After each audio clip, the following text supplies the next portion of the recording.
দর্শক, আপনাদের সবাইকে আমন্ত্রণ জানাচ্ছি চ্যানেল 24-এর বিকেল 4টার খবরে। আপনারা এতক্ষণ শুনছিলেন সিলন ফ্যামিলি ব্লেন্টি সংবাদ শিরোনাম। পুরো খবর জুড়ে আপনাদের সঙ্গে থাকছি আমি নাজিয়া কণা। জানাবো পুরো খবর। যে বাজেট জনগণের স্বার্থে কর কমানো হয় সেই বাজেট বিরোধী দলের পছন্দ হয়নি। কক্সবাজারে পাতলিখাল পুনঃখনন উদ্বোধন শেষে পথসভায় এই কথা বলেন প্রধানমন্ত্রী তারেক রহমান। তিনি অভিযোগ করেন, মানুষের পাশে না দাঁড়িয়ে দেশ অস্থিতিশীল করতে চায় বিরোধী দল। পরে ডুলা হাজরা সাফারি পার্ক পরিদর্শন এবং 25 কোটি বৃক্ষরোপণ কর্মসূচির উদ্বোধন করেন প্রধানমন্ত্রী।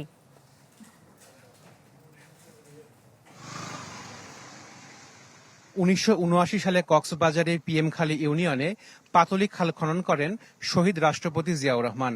এতে উপকৃত হয়েছিলেন স্থানীয় কৃষকরা। তবে অযত্ন অবহেলায় গতি হারায় খালটি, কমে যায় পানি প্রবাহ। ক্ষমতায় এসে এই খাল পুনঃখনন কর্মসূচি উদ্বোধন করলেন প্রধানমন্ত্রী তারেক রহমান। এরপর পথসভায় সংক্ষিপ্ত বক্তব্য রাখেন প্রধানমন্ত্রী। প্রত্যাশা করেন খাল পুনঃখননের মাধ্যমে ফের উপকৃত হবেন কৃষকরা। 40,000 মানুষ উপকৃত হবে এই এলাকার। প্রধানমন্ত্রী বলেন, বিএনপি সরকারের লক্ষ্য দেশের মানুষের জন্য কাজ করা। এইবার বাজেট দেওয়ার পরে এখন পর্যন্ত কোনো জিনিসের দাম বৃদ্ধি পায়নি, কারণ চাল, ডাল, তেল, নুন সব প্রয়োজনীয় যে জিনিসগুলো আছে তার উপরে যে সকল ট্যাক্স ছিল, বর্তমান সরকার এই 2 দিন আগের বাজেটে 60টি পণ্যের উপর থেকে ট্যাক্স তুলে নিয়েছে, যাতে করে নিত্য প্রয়োজনীয় জিনিসের দাম না বাড়ে। প্রিয় ভাই বোনেরা, উদ্দেশ্য একটি, লক্ষ্য একটি, দেশের মানুষ যাতে ভালো থাকতে পারে। প্রস্তাবিত বাজেটের বিষয়ে বিরোধী দলের অবস্থানের তীব্র সমালোচনা করেন সরকার প্রধান। বলেন, বিরোধী দলের লক্ষ্য মানুষের পাশে দাঁড়ানো নয়, তাদের উদ্দেশ্য দেশের মধ্যে অস্থিতিশীল পরিস্থিতি তৈরি করা। যেই বাজেটে ট্যাক্স কমানো হয় সেই বাজেটও বিরোধী দল মানে না। যেই বাজেটে মদের দাম বাড়ানো হয়, যেই বাজেটে সিগারেটের দাম বাড়ানো হয় সেই বাজেটও বিরোধী দলের পছন্দ নয়। তাহলে এবার বিরোধী দলের উদ্দেশ্য বুঝতে পেরেছেন, লক্ষ্য বুঝতে পেরেছেন। তাদের লক্ষ্য বা উদ্দেশ্য দেশের মানুষের পাশে দাঁড়ানো নয়, তাদের উদ্দেশ্য একটাই, তাদের লক্ষ্য একটাই, সেটা হচ্ছে দেশের মধ্যে একটি অস্থিতিশীলতা, অশান্তি তৈরি করা, মানুষকে বিভ্রান্ত করা। পরে ডুলা হাজরা সাফারি পার্ক পরিদর্শন শেষে মালুমঘাট এলাকায় বৃক্ষরোপণ কর্মসূচি উদ্বোধন করেন প্রধানমন্ত্রী তারেক রহমান। বিএনপি সরকারের অন্যতম নির্বাচনী অঙ্গীকার ছিল 5 বছরে 25 কোটি বৃক্ষরোপণ করা। সেই কর্মসূচির উদ্বোধন করলেন প্রধানমন্ত্রী তারেক রহমান। একই সাথে খাল খনন এবং পুনঃখননের মাধ্যমে কৃষি অর্থনীতিতে নতুন দিগন্ত উন্মোচিত হবে বলে মনে করেন কৃষকরা। Ashikin Prince, channel 24, Cox's Bazar. বাংলাদেশকে দক্ষিণ এশিয়ার বিনিয়োগ হাবে পরিণত করতে চায় সরকার। সেই সাথে রাজনৈতিক স্থিতিশীলতা, টেকসই সংস্কার এবং অংশীদারিত্বমূলক অর্থনৈতিক ব্যবস্থা গড়ে তোলার আশ্বাস দিলেন একাধিক মন্ত্রী। রাজধানীতে এক সম্মেলনে হুঁশিয়ারি দেন অর্থনীতির অলিগারদের ধ্বংসের। আগামীর বাংলাদেশের অর্থনীতিতে থাকবে না কোনো অলিগার্ক। বিএনপি সরকার অর্থনৈতিক কর্মকাণ্ডে নিশ্চিত করবে ন্যায্যতা ও সমতা। একই সাথে গুরুত্ব দেওয়া হবে সুশাসনে, কেননা এটি নিশ্চিত হলেই বাংলাদেশ হতে পারে দক্ষিণ এশিয়ার অন্যতম অর্থনৈতিক হাব। ট্রেড, গ্রোথ এবং ইকোনমিক ডিপ্লোমেসি অনুষ্ঠানে এসব কথা ঘুরে ফিরে বললেন সরকারের মন্ত্রীরা। Democratic institutions as well as the economic institutions were totally destroyed to create an autocratic society and an oligarchic economy. To transform Bangladesh into a self-reliant, resilient, industrial country where every citizen is offered a fair share in prosperity and dignity. We invite you to invest in our vision. Trust me, you will not regret. Our government possesses the political will, the strategic vision, and the unwavering commitment to make Bangladesh the most competitive investment destination in South Asia. পররাষ্ট্র সচিবের সঞ্চালনে বিনিয়োগ ও অর্থনীতির সাথে কূটনৈতিক সম্পর্ক নিয়ে আলোচনা করেন সরকারের নীতি নির্ধারকরা। We want cooperation with India, but it must be based on mutual respect. There are challenges, and there have been a tremendous deficit in the relationship that we've picked up from the last 15 years. It was one way, and it was not done with the interests of the people of Bangladesh in mind. We need to take care of our people, and that if we have that emotion, that strength, that positioning in our mind, I think that sets the tone for our foreign policy going forward. We want to forge connectivity based on reciprocal trust, on mutual benefit, and a transparent process where the interests of both Bangladesh and any other country will be preserved in the same way. আলাদা অধিবেশনে সরকারের রাজনৈতিক অঙ্গীকারের সাথে কিভাবে নীতি সমন্বয় করা হবে তার ব্যাখ্যা তুলে ধরেন অর্থমন্ত্রী।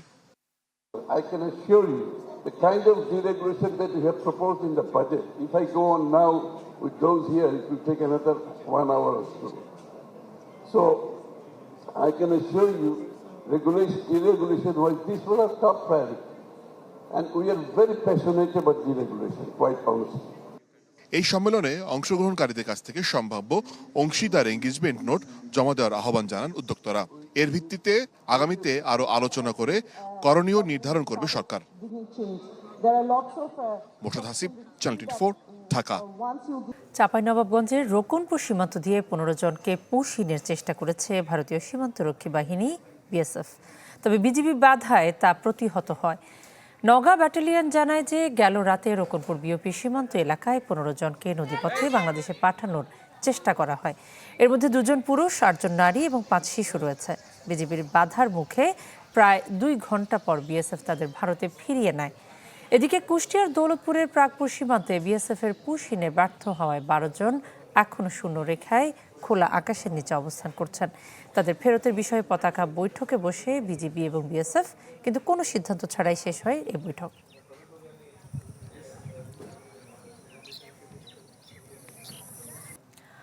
হাম উপসর্গে দেশে আরও 5 শিশুর মৃত্যু হয়েছে এবং 24 ঘন্টায় হাম এবং এর উপসর্গে আক্রান্ত হয়েছে 796 জন।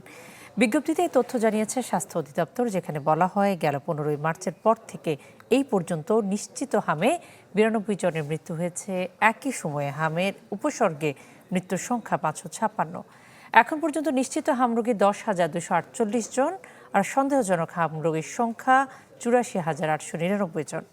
এর মধ্যে হাসপাতালে ভর্তি হয়েছে 69,606 জন রোগী, যাদের মধ্যে 65,852 জন ছাড়পত্র পেয়ে বাড়ি ফিরেছে। লাইসেন্স বাতিলের পর রাজধানীর মগবাজারের আদ্দিন হাসপাতাল ছাড়ছেন রোগীরা। বহির্বিভাগ এবং জরুরি বিভাগ বন্ধ থাকায় নতুন করে আসা রোগীরাও ফিরে যাচ্ছেন। এতে দূর দূরান্ত থেকে আসা রোগীরা পড়েছেন চরম ভোগান্তিতে। এদিকে আদ্দিন হাসপাতালে রেফার করা রোগীদের 6টি সরকারি হাসপাতালে তাৎক্ষণিক এবং যথাযথ চিকিৎসা দেওয়ার নির্দেশনা দিয়েছে স্বাস্থ্য অধিদপ্তর। তবে কোনো রোগীর স্বজনদের অভিযোগ হচ্ছে সরকারের বেঁধে দেয়া হাসপাতালে এনআইসিইউ এবং আইসিইউতে শয্যা পাওয়া যাচ্ছে না।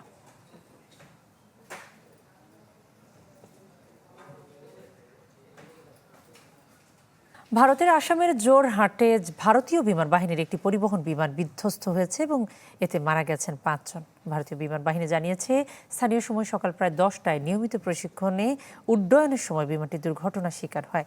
প্রাথমিক তথ্য অনুযায়ী অবতরণের সময় বিমান ঘাটির ভেতরেই আছড়ে পড়ে বিমানটি, সঙ্গে সঙ্গে আগুন লেগে যায় তাতে। পরে জরুরি উদ্ধারকারী দল ঘটনাস্থলে পৌঁছে আগুন নিয়ন্ত্রণে আনে। বাঁচানো যায়নি 5 বৈমানিককে। দুর্ঘটনার কারণ এখনও নিশ্চিত হওয়া যায়নি।